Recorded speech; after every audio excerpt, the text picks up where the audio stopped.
Welcome to episode 2 of the Nyrdcast podcast version 2.0. This week, Toner no-showed on us, and it was Matt and I left this week to talk about football, both the big game coming up this weekend, the XFL. We talk a lot about Marvel movies, the new Ant-Man and Wasp Preview. We talk about integrating the Fox movies in. Toner hadn't seen it, so this gave Matt and I an opportunity to talk about The Last Jedi. Before we get to that, though, I have a sponsor this week. It's podopedia.org. If you listen to or create podcasts, create wikis for those podcasts on podopedia.org. Podcast wikis can store information about podcast episodes such as transcripts, summaries, and fan art. And it allows creators and fans of podcasts to work together to inform new and current listeners alike. To create your own podcast wiki, go to podopedia.org. It's podopedia.org.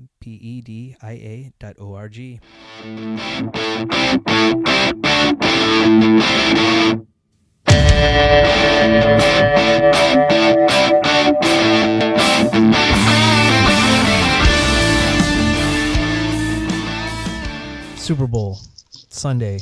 Have you even followed football this year? I mean, my thought on the NFL. I think I've watched like 20 minutes of football this year, I think. Okay, to be honest. I've watched a couple games here and there, but I don't really care. Yeah. I'm more interested in commercials. I mean, NFL just isn't important anymore after they took my team from me. Yeah, I mean, I don't know. I just enjoy the college game more, and I'm more invested in that, to be honest with you. So, I've been asked about doing, squares. That's where you pick squares for a Super Bowl party thing at work, and I have no interest in the commercials. I'll see the commercials online the next day if I really want to. Yeah. If anything, if I do anything for the Super Bowl, it'd be more along the lines of just get together to eat food, talk, social. It's more of a social event. That's what it's always been, though. It's a more social event than the only time I've ever cared about the game was when the Rams were in it. And now that they're not here anymore, I don't care, Yeah, we're going to a party too, but it's also a beer share. And so I think we're going to be standing around trying different beers more than paying attention to the game. Yeah.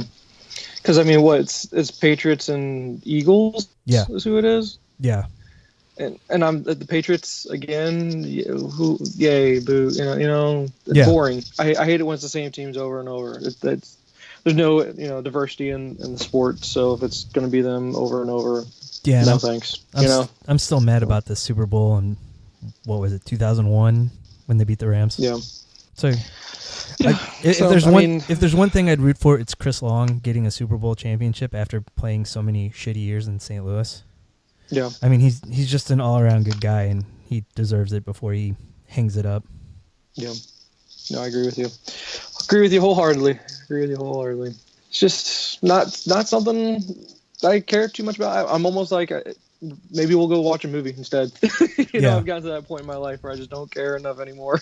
I used to care. Yeah. I used to care about sports so much more than I do now. It's just nowadays I just don't. I mean, even like Mizzou basketball, I'll try to watch it that night, but if I don't get around to it, I'm not losing sleep over it kind of thing. I'll watch. What's so great about technology these days versus how it used to be, you can miss a game and it's on there. It's online somewhere. You can always go back and watch them. So yeah, or at least you can see the important clips. Absolutely. Yep. Absolutely. I agree with you on that. So yeah, no, man. I just yeah, I mean, Chris Long thing, that'd be kind of a cool storyline. Be good for him after all he's putting into the league. But yeah, man, I don't know. Just I don't have much interest in it at all. Really don't. Would you rather watch the XFL? Oh man, yeah, I think so. If I can get some WWE mixed in with some football, give me the thing about XFL. Did it used to have like storylines to go with it, like a wrestling storyline at all, or was it? I don't remember much about the XFL. I didn't watch that 30 for 30 to kind of jog my memory. Yeah, I haven't seen that either, but we were in college, and we were drinking when we'd watch it, so I think they had little skits almost, but not like little storylines between the teams, if I remember right. Because I gotta get my wrestling terms down again. Because I used to be all up in that. Because what is that, Kayfabe? Is that what that's called? Where they do the storylines, Kayfabe? Yeah. And then, they need mix a little kayfabe into the XFL, and I'll definitely be into it because that'd be awesome. Well, I think they're just using the name because when they did it the first time for that year, it was talking about how it was going to be so extreme and the rules were going to be different and there's going to be more hitting and stuff. And now this time, Vince is like, it's going to be family friendly and we're going to protect the players. And it seems like it's the complete opposite of where it is. Minor league football? Maybe.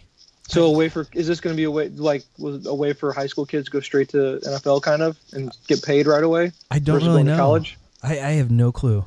Because the NCAA will try to interfere with that. Since they're such a big $1 billion corporation, they'll go straight to the government to try to block this somehow.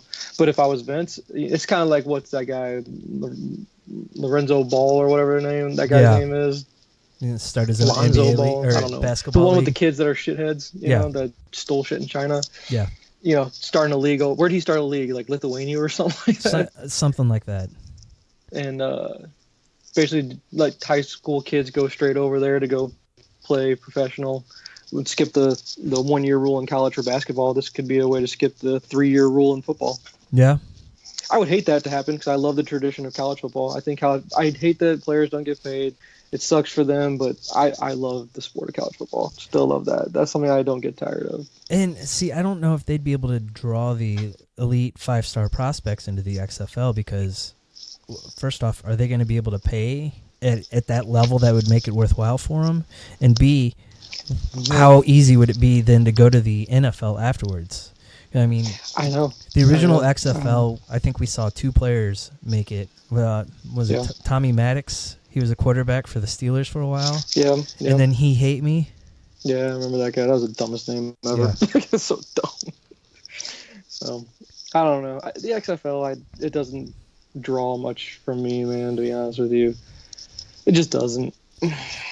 I think if he would just mix wrestling into it, he would. I mean, he has a built-in fan base anyway. Yeah. If he were to somehow add storylines, and I don't even care if the games are fixed. At least if one know they're fixed, at least there's a storyline that'll draw your attention to it.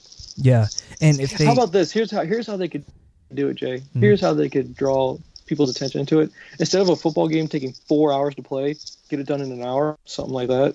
Yeah, that would be a way to get your attention into it, especially with today's audience that doesn't have a much attention span. Oh yeah, just do it in the spring. So hardcore football fans have football to watch all year then. Yeah, that's true. And just have the refs, put the flags away. Don't worry about calling a penalty on every single play. Yeah, I would speed up the game. The absolute best game would be where someone accidentally hits the ref and the ref turns around and clotheslines them. Just gets down right into his face, drops a people's elbow on him. Yeah. That'd be sweet. A ring pops up in the middle of the field and they just go at it. Hell yeah. So that's your penalty. Yeah, if you could call, if 2 guys get into a penalty, they have to go into a wrestling ring on the sideline and start fighting in the wrestling ring.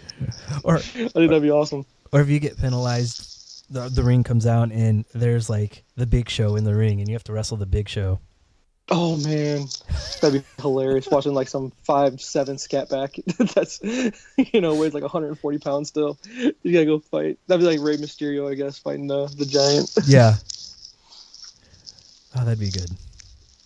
Yeah, but no, man. I mean, I know you wanted to talk about the Super Bowl because that's what the next big thing is. I guess that's coming up on Sunday, and then I know the news of the XFL. But man, they're just not. They don't draw me anymore. Yeah.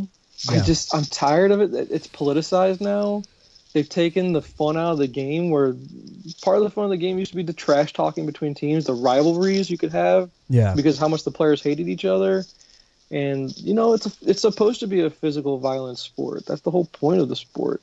These guys know what they're signing up for when they decide to play that sport. It's a full contact sport. I'm sorry. I know it sucks what these guys go through, and they really did get it from head trauma. That's why I like when guys know when it's time to hang it up. Like a lot of these guys retire early now and say, I'm ready to hang it up now. And that's fine by me. But they're watering down the sport so much. It's not the same. Yeah. The flip side of it, though, is what does it say for the league if these guys, when they have kids old enough to play, don't want them to play because of what they went through? I don't know. Well, it's a tough sell for them, you know. Yeah.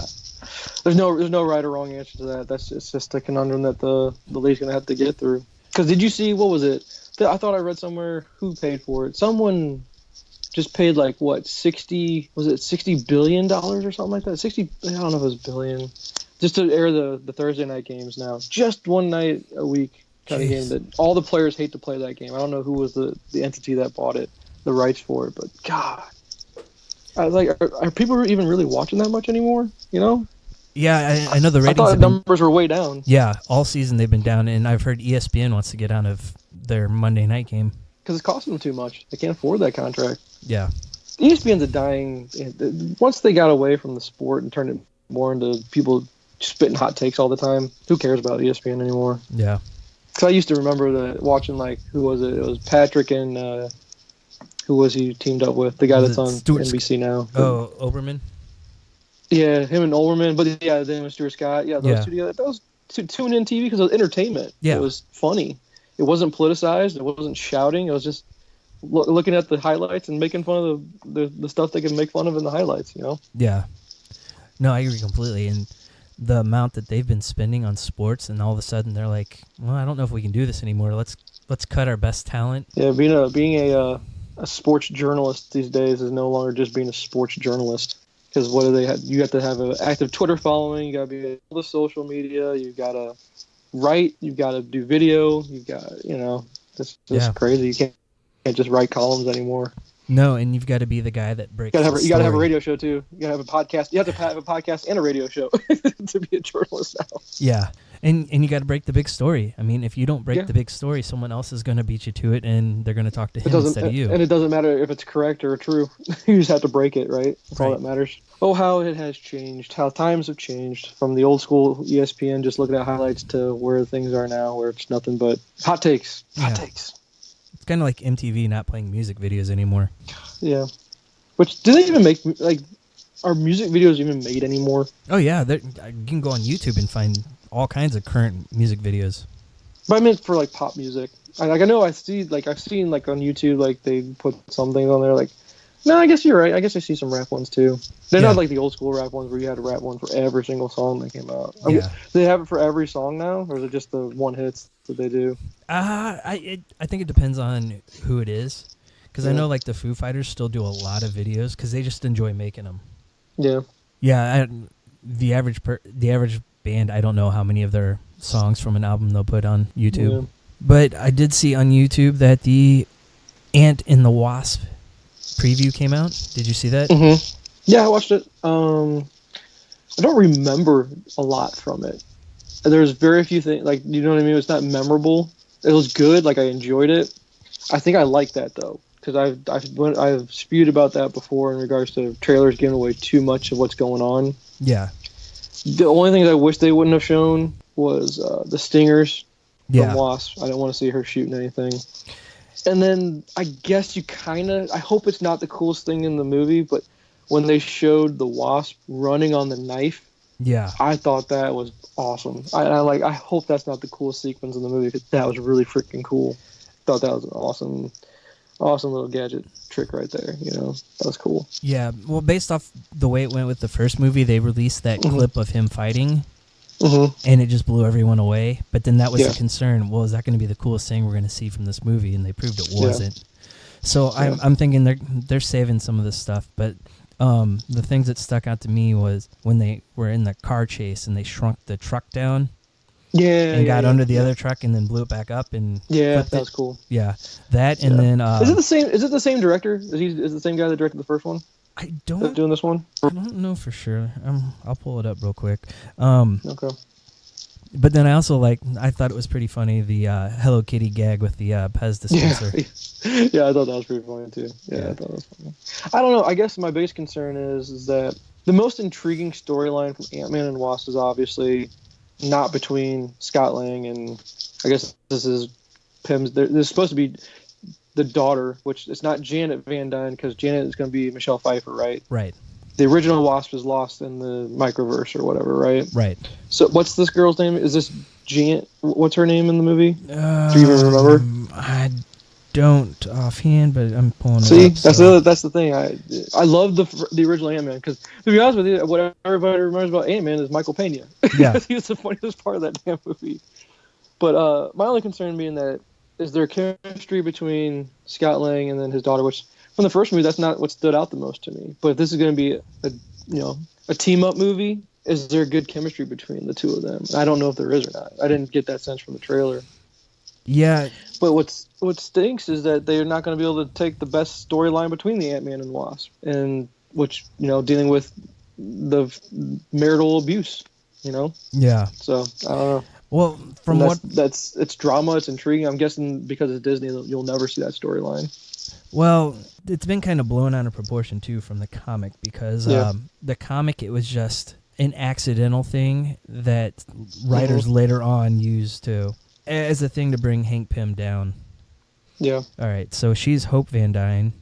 Hope Van Dyne, that's the name. Yes. Hope, that's right. And yeah, it's directed by Peyton Reed. I believe he did the last one. Yeah, he did the first one. So okay, good trailer. Don't tell me too much. I'll tell you what, I'm avoiding all Black Panther trailers right now because I don't want to see any more. I've heard reviews are awesome for Black Panther so far. Initial reactions. I don't want I kind of just like the initial first trailers for these things, and I don't really want to watch any more after I've seen the first one. Yeah. Because I just don't want the movie to be spoiled for me from the trailers. I really don't.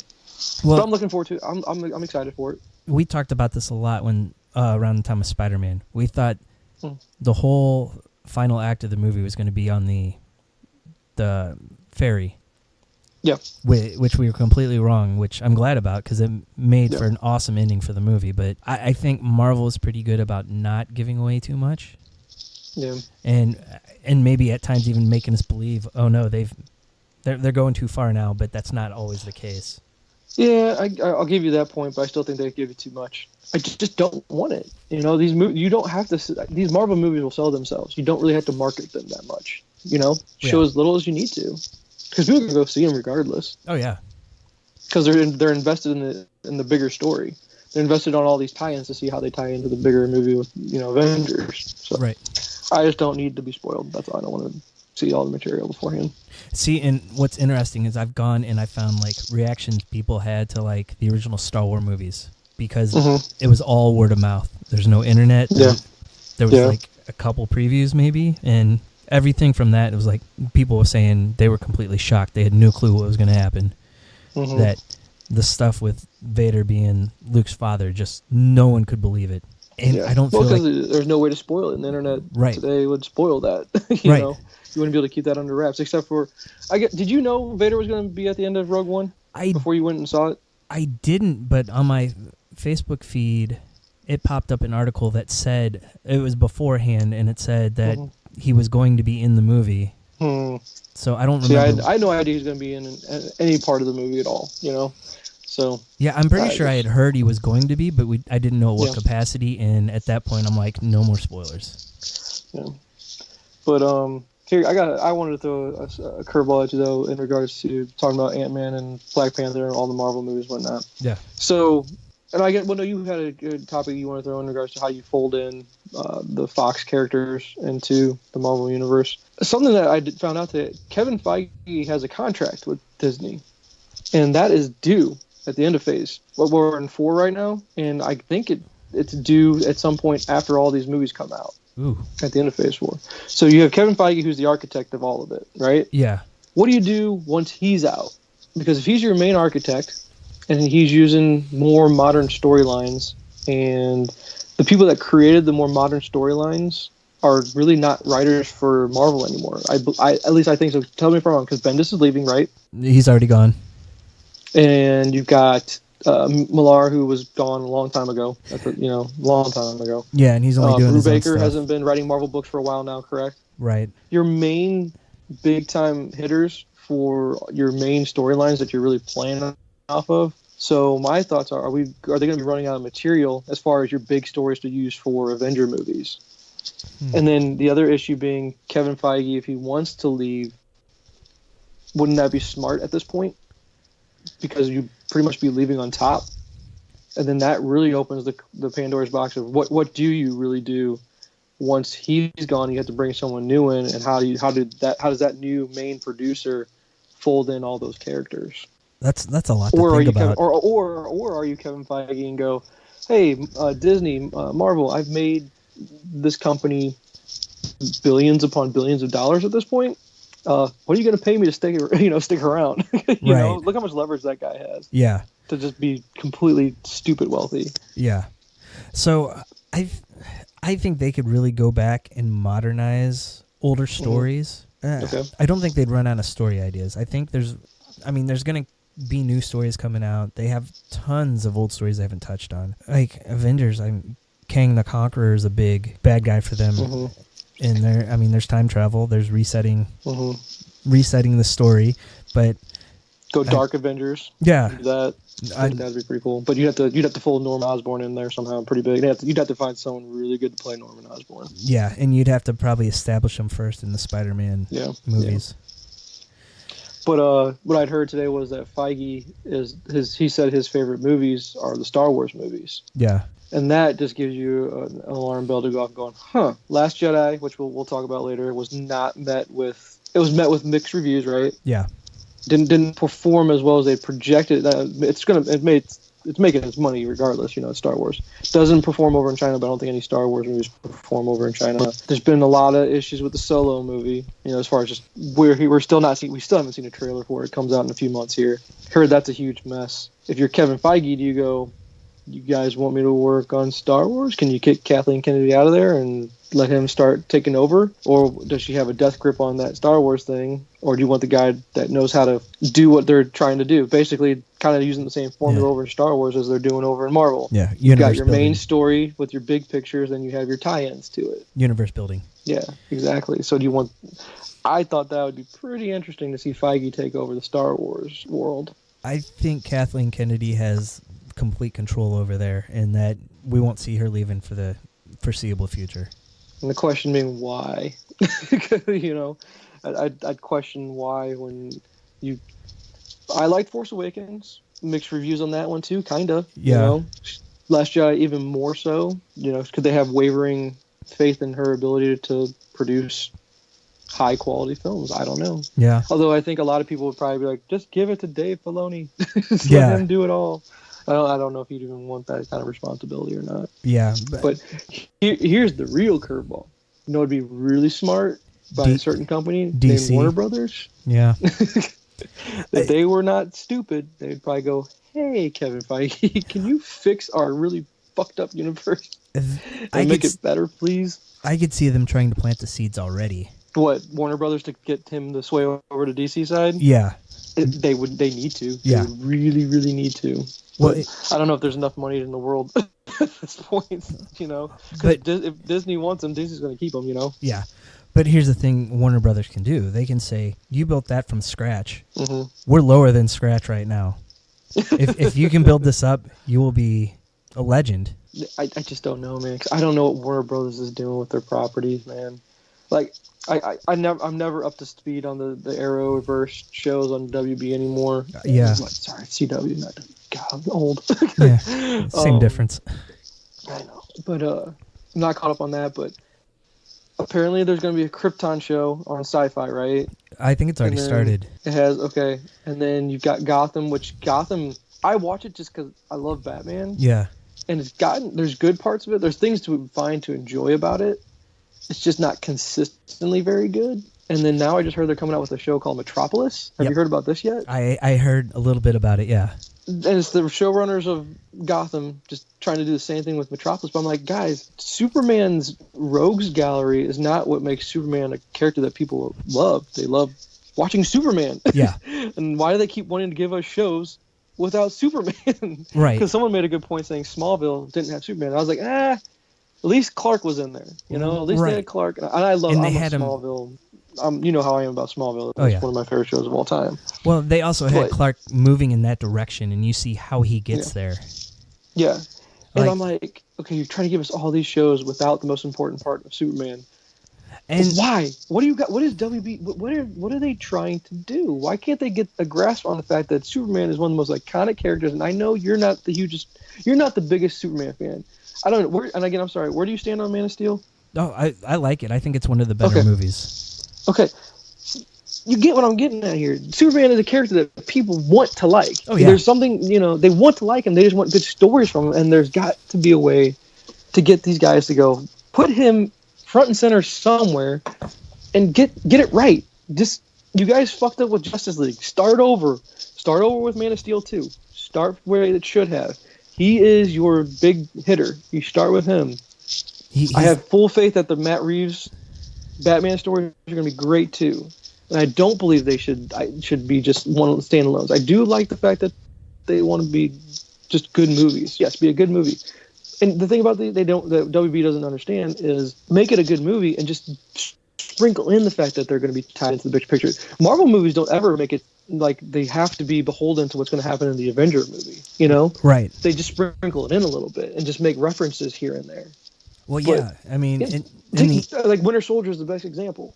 There's a little bit of hints in there, but it's a great movie on a standalone on its own, but it sprinkles in the big picture, Right, and with the Ant-Man and Wasp preview, I mean, they show you a little bit of what happened in Civil War, but it seems like they're off on their own thing, dealing with the repercussions of it. Yeah. So, and I just don't get it, because I understand Gotham being a TV show, because that's one of the best things about Batman, is his rogues gallery. Right. And the villains for Batman are sometimes more popular than the heroes for Batman. Some people actually like the villains better. Yeah. And that show works because it focuses on the villain side of things. But I don't know how that's going to work for Metropolis, because I guess that's what they're going to do is focus on the villains, because what else can you do? What else are you going to do about Metropolis? Yeah. What stories can you tell? Okay, and here's the thing. A random person can name a bunch of Batman villains. Mm-hmm. Outside of Lex, who will a common person know? Maybe Zod? Because we've seen Zod twice. He's not, if they're trying to ground it, because that's the thing with Batman character villains, they're grounded, right? Right. Superman's character is not grounded because he's not a grounded character. He's an alien, and his best rogues are aliens. Zod's an alien. Brainiac is an alien. Yep. I mean, Darkseid is an alien. Yeah. I just don't get it. I don't know what they're doing over there. I really don't. And for as good as Jeff Johns had for a run, so the fact that he's in charge of being the creative officer behind all of this, I don't think this guy has a clue how to run, the TV side and the movie side. He just doesn't get it, I guess. Well, unless I just don't know who's really running it. He was recently replaced too. That just tells you he should probably just not be involved, I guess. Right. And that's why I'm like, God, dude, Warner Brothers, you're going to want to throw a ton of money at Feige and just say, try to fix this. See, I think part of their problem was they're trying to be too ambitious. They saw the end result of Marvel and tried to jump straight to it. So instead of a slow build up to Justice League and introducing everyone, they jumped almost right into it. Yeah. And then they just something like Suicide Squad should have worked. Like, I think they saw Guardians of the Galaxy. Oh, this is something different. It worked for Marvel. Yeah. But they didn't look at the fact that there was like 7 movies before that one came out. Yeah. Well, I don't. Yeah, I mean, Suicide Squad. It made money. It did, though. It made money. It was a fun because movie. The trailers were freaking awesome. Yeah. Those trailers sold everybody. Again, there's. Say what you will about it, you can still find parts of it that you like. As bad as it was in some ways, I can still say that there's parts that everyone liked about it. I didn't mind it. I mean, it was like a mindless action movie. I mean, if you sat back and just enjoyed it for what it was was fun. Yeah. All right. And can I get you on board with me saying that Jared Leto should never play the Joker again? Can I please get you on board with that? I don't know if it was necessarily him. Board, man. I'm telling you, he's awful. He's awful. It just doesn't work. It just doesn't. My way of looking at the Joker is, we've had so many people write the character. I can see different interpretations every time someone else plays them. And I get that viewpoint. I understand that, and I'm okay with it. He had his turn. I was like, one was good enough. Sometimes writers write one run of the comic and they're never back again because it just didn't work. Well, and the other thing is with his performance, we only saw a fraction of what he shot. Yeah. So maybe that wasn't even the best stuff. I don't know, man. I just don't even like. He's a good actor. I just don't like his interpretation of the character, I guess. Yeah. And, I mean, part of it could have been writing, too. I mean, yeah, the writing in the movie was not But the writing, good. I guess, did the writer say act this way for this character, you know? Yeah. Or does he get to put some input into that and say, I'm gonna put a spin on your writing with the way I'm going to act out your words, you know? I don't know how specific the writers say you need to act like this way and look this certain way, right? You know? Yeah. Because that's a big part for me too, is the look. That's not my favorite look for the Joker. You didn't like the tattoos and the gold teeth? No, it just doesn't work for me. It just really doesn't. All right. We touched on it, but yeah. How would you integrate the Fox Marvel properties into the MCU? Carefully. Very carefully. And don't just throw excuse me. Don't just throw Wolverine in every movie. Right. You have so many characters that are really good characters that have done right. You don't need to throw Wolverine in every movie to make it sell. I know he's going to be, how else are we going to make money if people don't know who the characters are in the movie? Who's going to want to go see that movie? Who knew about the Guardians of the Galaxy and people still want to go see that movie, right? Right. There's too much proof out there that you don't need to rush in and go, here you go, it's Wolverine versus Hulk. First movie we're ever going to do is Wolverine versus Hulk or something like that. And you took the second Ant-Man, the lesser-known Ant-Man, and turned it into a successful movie. Yeah. I think the smart play, and we touched on this a little bit, I guess, last time. I don't know. I can't remember for sure. You got to get Fantastic Four right. You've got to, because of how important Reed Richards is to the overall Marvel universe, in my opinion. Yeah. Because they're your reset. Whenever something goes wrong, time travel with Reed messing with something, trying to better the world somehow. I think the Illuminati is something really important to the Marvel universe, because you can do a lot of great stories from that. You can do a lot of resets, Yeah. off of that. A lot of good branching off stories to one-offs. Use your Illuminati with, Xavier and Reed and Black Panther and is it Tony and who else is in there? Black Bolt. They might want to avoid him. Black Bolt. You can, eventually Inhumans will get rolled back in, maybe, but be very careful. Yeah. Be very careful with Inhumans, because that left a bad taste in a lot of people's mouths on that one. Well, and it's officially been canceled, so. You know what I mean, though, but people are not sold on those characters when they should be. That they're good characters when done right. I think that, like I said, because also if you get Fantastic Four right, that means you're going to get Doctor Doom right, and I think Doctor Doom is your Joker. I don't know if that's a great comparison, but basically I was just trying to say probably your best villain. Right. I mean, DC has so many great villains. I think Marvel, if you want to use your best villains, this is it. And then for your big hitters, you're going to have Galactus. Right. And that's why Fantastic Four is so important, because if you're going to do something where you have to have a threat big enough for the Avengers to come together. Pretty sure Galactus is going to be your guy. For have the Avengers come together.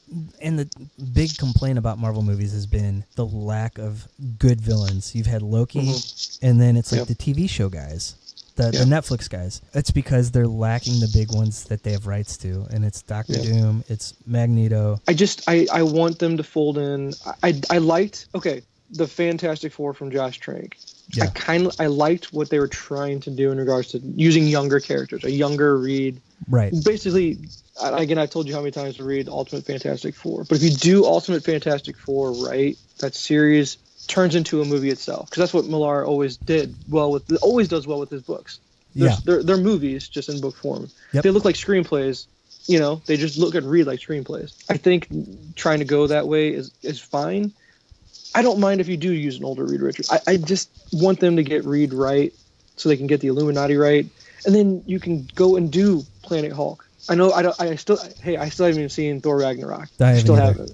And I know they touched on it a little bit, but maybe you can finally do a Planet Hulk right live action. And so you can do the whole story.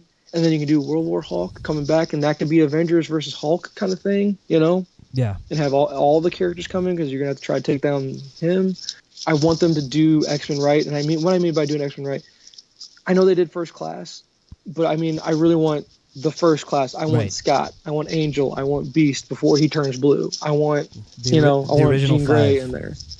And I don't know if that's going to be what we're seeing in Dark Phoenix kind of thing, what we kind of got a glimpse of in Apocalypse, but scrap those movies, man. I'm telling you. I know we're going to get Dark Phoenix no matter what, but you kind of just retcon from there, recast everybody, and go young. Get these kids in there where they're teenagers, Yeah. Don't make them adults like they did in the first Singer verse, Don't do that. Right. And then you can bring in Wolverine later. You can. These things can be successful. And then you know what the big setup is when you get Avengers versus X-Men. Yep. Because that storyline writes itself. That was a movie. That crossover event. Which, did you read the whole crossover event? Yeah, I did. It's a good event. It was a good thing, and you have to build up to that though with your X-Men movies. Yeah. I have an idea in mind how they could do it, but they would have to get this sale done like ASAP to make this work. Okay. When Thanos has the Infinity Gauntlet, we know he's going to end up changing something. Something's going to get rewritten, and whether it means we get new actors coming in as Iron Man, Captain America to replace the guys that are getting too old or costing too much. Yeah. Why can't Reed Richards and his crew be up in space when that happens, and that causes the accident that gives them their powers? Okay. So that's your setup for Fantastic Four. Okay. When he goes in and does whatever he does to change everything, you retcon it, mutations start happening. Your mutants are back to being your mutants instead of the Inhumans, because that's what they've tried to do with the Inhumans, is make them what the mutants are in the comic books. So I think the second Infinity War, you could set everything up perfectly to make it all work, but I don't know they have enough time to get that done, like rewritten, reshot, add those guys in. I mean, a Fantastic Four post-credit scene of them in space getting hit with the cosmic rays coming from the Infinity Gauntlet.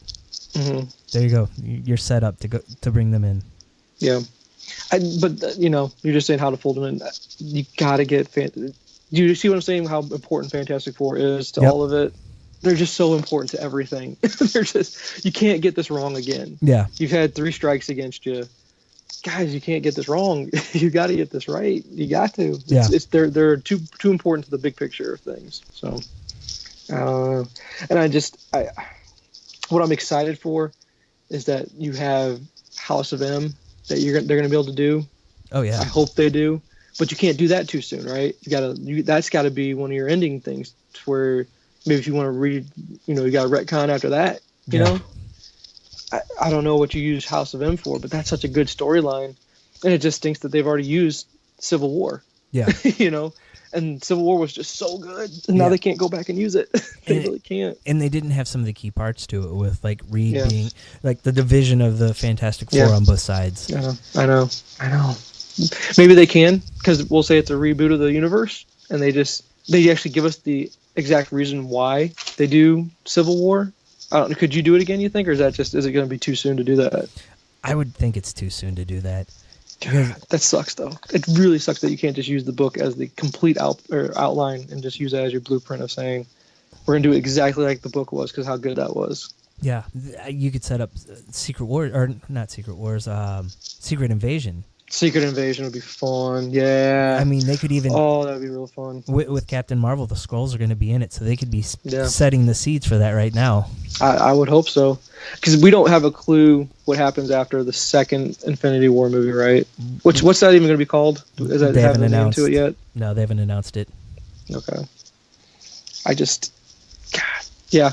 See, there's just the opportunities are limitless. There's so much they can do. Yeah. It's just a matter of what do they choose to do, and it's a matter of who's in control of it. If Feige leaves, do they still have the same quality? Who knows? I don't know. It'll be interesting to see.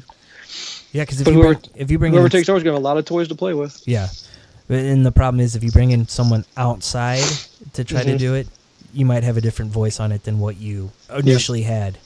Yeah, and I guess they could find someone that's in house that knows the Feige method, I guess, and just follow it. Yeah, I guess that would be the smart move. Yeah.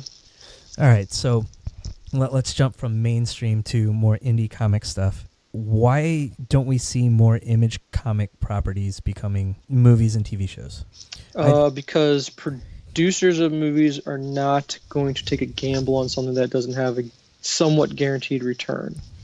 Even with the worst Marvel movie, we say, or even a bad DC movie, they're still going to come back and break even. No one wants to break even. All their shareholders don't want them to break even. But taking the gamble, I mean, like we talked about that last time. How many movies are remakes, reboots, sequels?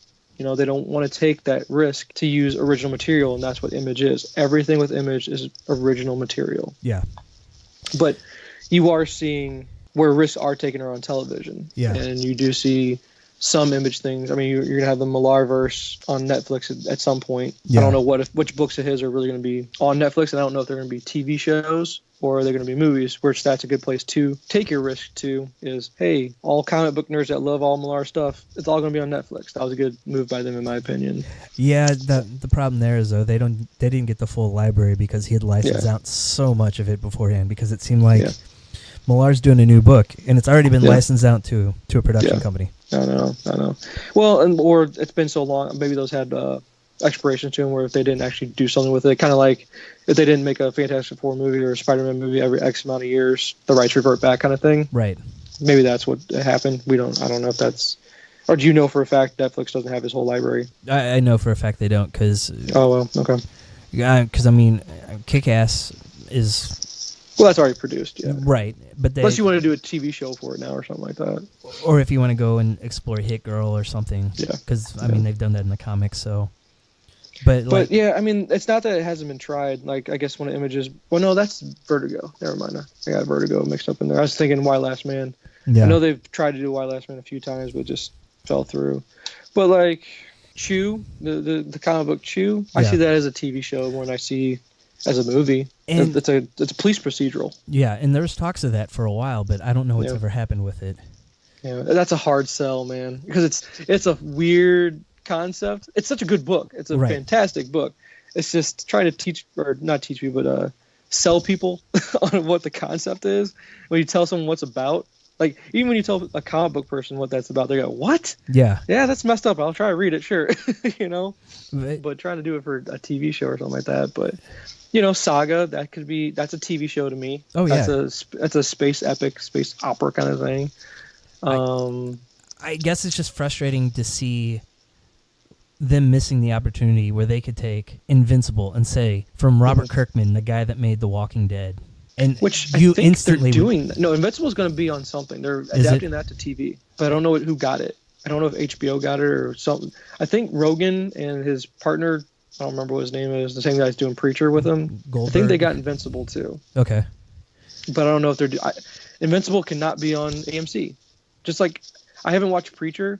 Yeah. I don't think I really have much interest because it doesn't belong on AMC. That's not a book that you put on AMC. That should be an HBO Showtime type show. Yeah, absolutely. And Invincible is absolutely... For as much of a superhero-driven story it is, there's a lot of adult topics that it takes on. Tons of adult topics that it takes on. And it's bloody and gory and graphic as all get out. And you're gonna take away the essence of what made the book so good by watering it down on AMC. You just are.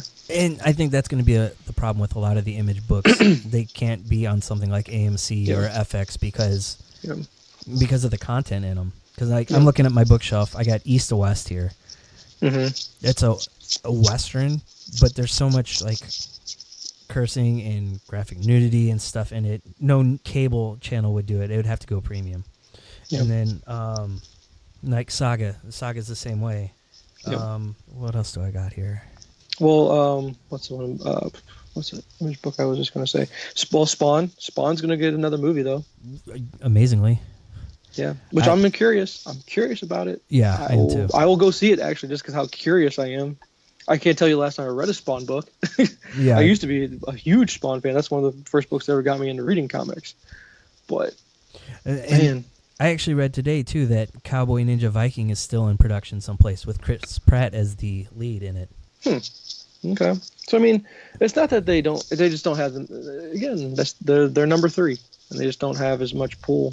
Which it's a shame because a ton of amazing books are over there, but they're a risk. That's the reason why they're just a risk to produce that because they don't have as big a following and they're not in the zeitgeist of society saying, oh, it's a Superman movie. It's Superman's in a movie. I can go see that. You say that I don't know, give me an Image character or All right. Give me some. Here, the book Criminal. I just finished There you reading go, the whole yeah. series, and Yep. it was 7 volumes. There could be 7 standalone movies because each one doesn't connect to the next one. It's got some overlapping characters, Yeah. but each one is a standalone story. But I don't know how well a noir crime story would do in a movie. Yeah. Sin City did well. No, well, the first did one well. did. Yeah. But Sin City did well because, well, one, it's a good story or a good story. I guess you say stories, right? Right. You want to say it like that. But I think it's because of how unique the look of it was. Yeah. I think people were drawn to the theater because of how just different aesthetically it looked. Well, and film nerds knew that like Robert Rodriguez was doing it, and Frank Miller was going to co-direct it with them. So yeah, the deep cut stuff. Yeah. So I think the market, it's just finding the right market to put image books somewhere. And like I said, put them on Netflix, put them on Hulu, put them on a premium channel of some kind. And people will watch it because their stories are so good. They do have a ton of good stories. Some of them stories are really out there, though. Yeah. They have a lot of out there stuff because writers have the freedom to do so out there. But there's a market, and it's just a matter of tapping into it at the right place. And I don't think you're ever going to see it at a big studio, because even Spawn is being produced by Blumhouse, which does all the smaller horror movies. Yeah. So there might be another aspect to it too that I just thought about. Marvel owns all their characters, so it's easy for them as a company to say, "Here, we're gonna make movies with our characters." Mm-hmm. The characters at Image are owned by the creators, and so you probably run into creators that don't necessarily want to deal with the movie side of it, or possibly, yeah. Or you can't. Or it's a matter of the money they want for it, right? You know how much money they want, or what's the share? Are they going to say it's mine, and or maybe they want to direct it? A lot of writers are they are directors. They're just their storyboards are the page, right? They write screenplays for every issue they do. It had that creative control is probably something hard to give up to. Yeah, well, and the other thing is, you don't have Image as a company going out pushing them because there's not any real benefit for them to get movies made. Yeah, there's not. You're absolutely right. All the money goes back to the creators, so it's just up to the creator to want to push it. All right. So the big thing I've been wanting to talk to anybody about, Star Wars. Okay. All right. So what were your thoughts on The Last Jedi?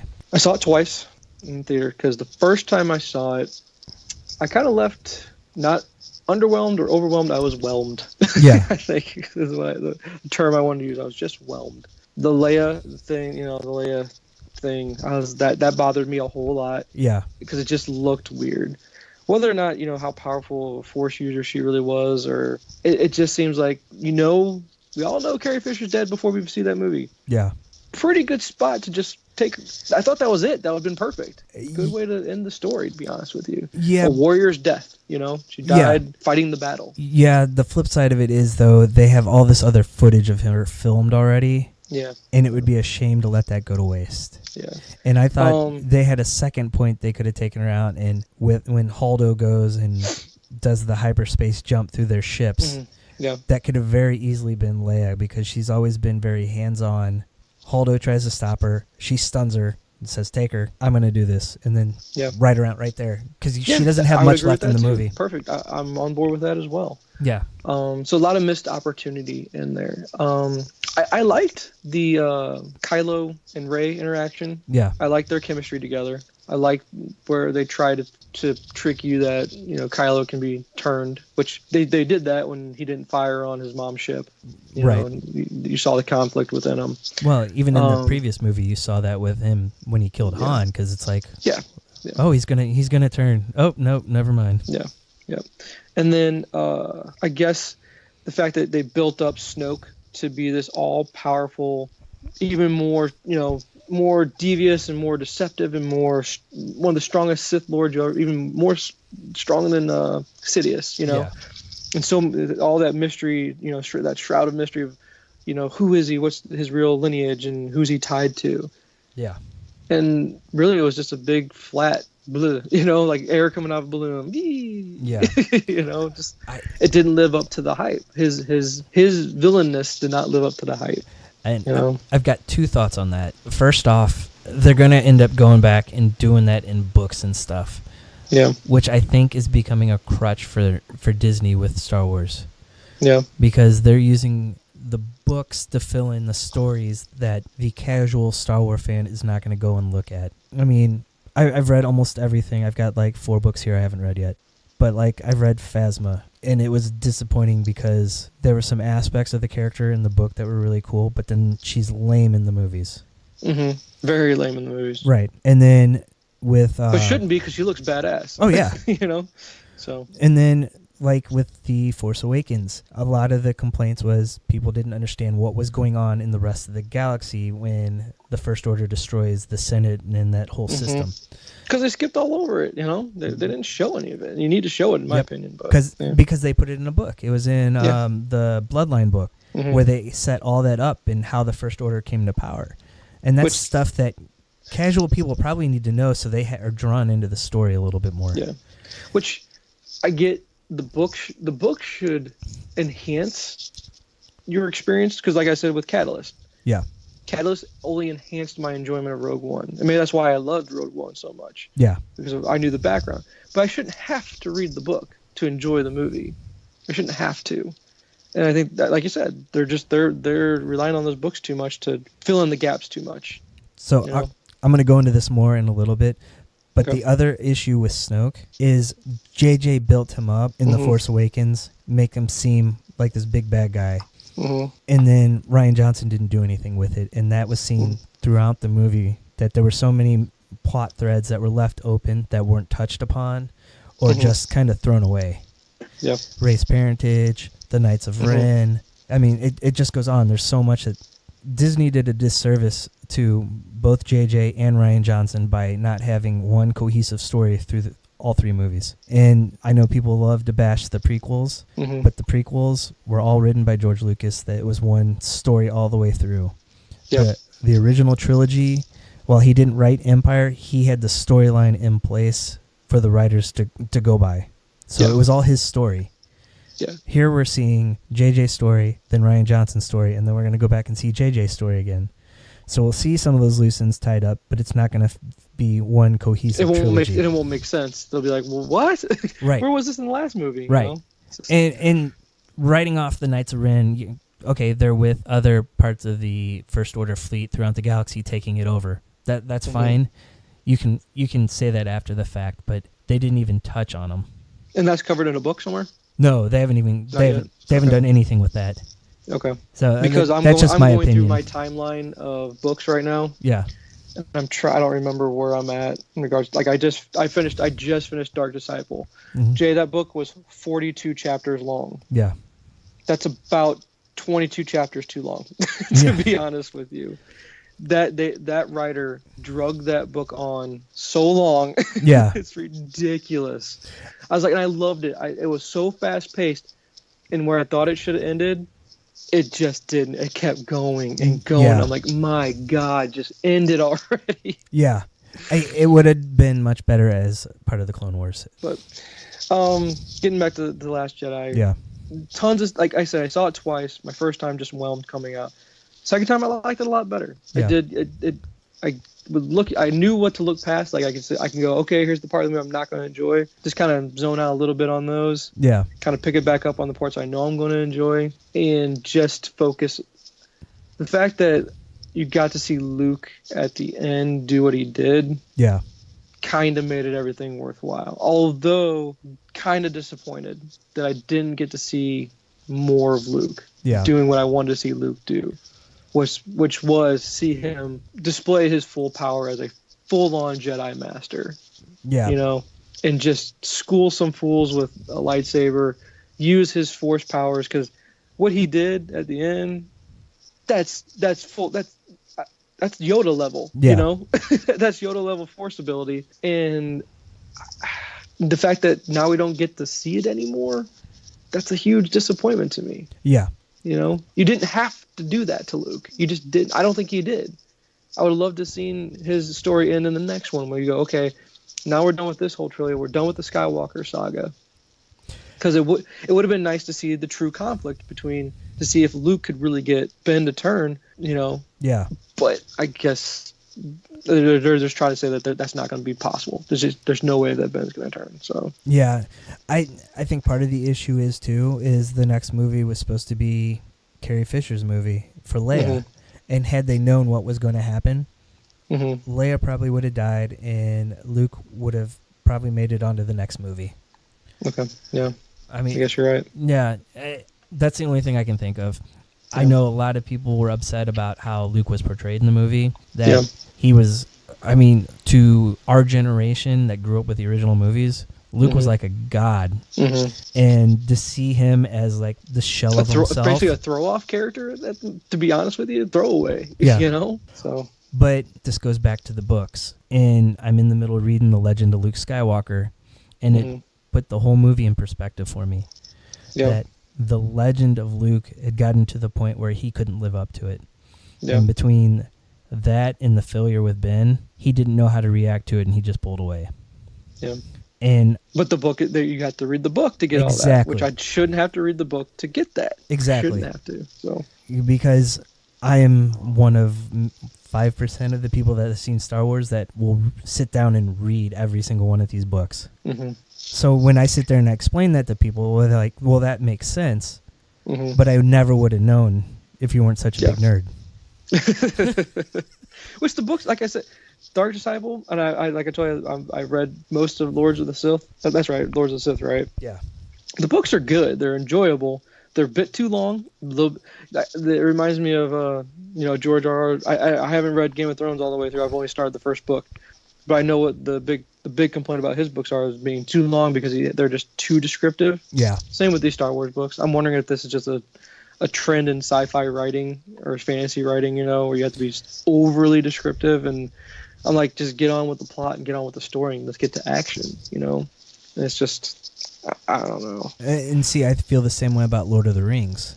And the thing they all have in common is their unique worlds where you kind of have to explain some of these nuances that but you don't have to spend 1,000 pages to do it. Oh, I agree. I agree. Yeah. So. I mean, because I've never made it through through the Lord of the Rings. I've read the first book. I couldn't get through the second one. That's rough to get through just because of the language used. Yeah, and the singing and yeah. But Last Jedi, do I hate it? No, I don't hate it. Do I like it? I like it the more I watch it. And I get a Star Wars movie. I'm not gonna complain as long as I get a Star Wars movie. That's right. Least enjoyable. It's not complete dog shit like some overreactors are doing. Yeah. But the fact that I like the point you made about there not being a cohesive story going all the way through now. That's going to bother me. Now that you've made that point, I kind of get to dwell on that point now. I'm like, you know what? You're right. Now that JJ is going to come back, and he's going to close his plot holes, I think. He's going to go back and all those threads that he started in the first one. I think, he'll end in the third one. Yeah. And then it just leads me to go, what are we going to do? What's the focus going to be the next trilogy? Because if it's going to is it going to be Rey from this point forward? Is that going to what your next trilogy is going to be? Because that was a letdown for me too. I didn't need her to be tied to the Skywalkers. Yeah. But I wanted her to be tied into the Star Wars story. And the fact that she's just a nobody, that kind of bothers me a little bit. It just does. If anyone that disagrees with that opinion, that's fine. It doesn't bother me that people would disagree with it. But for me personally, I really did want her to have a lineage that's tied to a character in the story. Yeah, I've gone back and forth on this because I get what they're trying to do. They're trying to show anybody can have a tie to the Force. Yeah. I mean, between her and the stable boy at the end grabbing the broom. Yeah. So I get that. But yeah, it would be fun throwback. I mean, most of us have put 40 years into these movies or close to. Yeah. And so I get that I get that each new trilogy that comes out is for that generation of Star Wars fans. So the kids that saw the prequels in the theaters love the prequels, where our generation doesn't have that appreciation for them. Yeah. And I watch my kids with these new movies, and that was me as a kid. Yeah. And so they aren't for me. They're for my kids. If I can get enjoyment out of them, I get enjoyment out of them. Good point. Yeah, I can see you on that point. I don't. And even with the prequels, there's again, I get more of it. The fact that if anyone goes back and watches the Clone Wars cartoon, you'll get more enjoyment out of the prequels out of that cartoon than you would Oh, out of yeah. the movies, to be honest with you. Because had they done the movies like they did the cartoon, you'd be like, okay, now this makes sense. Now this is good. They're hitting on some good stuff in here. Oh, yeah. But And you understand a little more of the transition of Anakin between 2 and 3.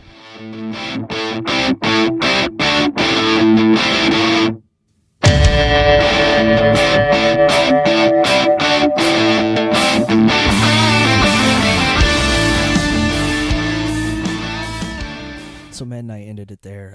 Skype actually crashed, so we didn't get to finish our conversation, but that was a good stopping point. I didn't get to touch on it, but I really liked The Last Jedi. Yeah, there were issues with it, but like I said, it's a movie for my kids. It's the new generation of Star Wars fans, and I had no problem with that. I definitely want to go see it again. Everyone I've talked to that have seen it a second, see how much more I like them. For more from the Nyrdcast podcast, other podcasts I do, go to nerdcast.com. It's Nyrdcast. You can find us on social media. Any of the social media platforms, just search Nyrdcast. We're part of the Inside Joke, Outside Voice podcast network. It's ijov.net. There you can find other great podcasts. The intro music was Social Damage by the band The Euclids.